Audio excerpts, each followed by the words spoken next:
Neymar est donc convoqué avec le Brésil pour participer à la Coupe du Monde 2026. Carlo Ancelotti l'a fait figurer dans sa liste et honnêtement, pour El Mister, je considère que c'est un coup politique brillant à la Littlefinger dans Game of Thrones parce qu'il s'enlève une épine monumentale du pied. Il faut se rendre compte de ce qu'est Neymar du côté du Brésil. C'est un monstre, c'est un monument, c'est une légende vivante et bien évidemment, il y avait énormément de suspense autour de sa présence et une pression populaire qui est absolument monumentale. Carlo Ancelotti le sait mieux que personne et en fait pour la Coupe du Monde t'appelles 26 joueurs. 26 joueurs ça te permet quand même d'avoir une liste élargie et ça te permet d'appeler des joueurs dont tu sais que tu vas pas forcément avoir besoin.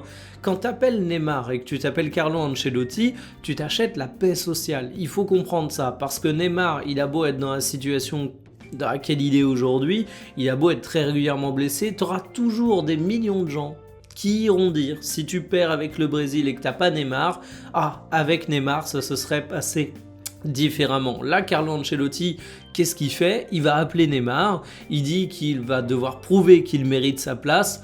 Au final, il y a des chances que Neymar, au bout de 2 entraînements ou un petit match de Coupe du Monde, il se pète. Il n'aura donc plus de sujet Neymar à gérer.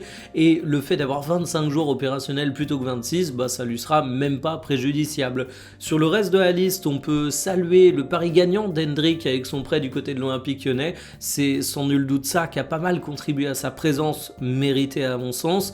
Et il y en a un qui peut s'attrister, par contre, c'est João Pedro, l'attaquant de Chelsea, qui fait une saison qui est intéressante, mais pas suffisamment aux yeux de Carlo Ancelotti pour passer devant la concurrence.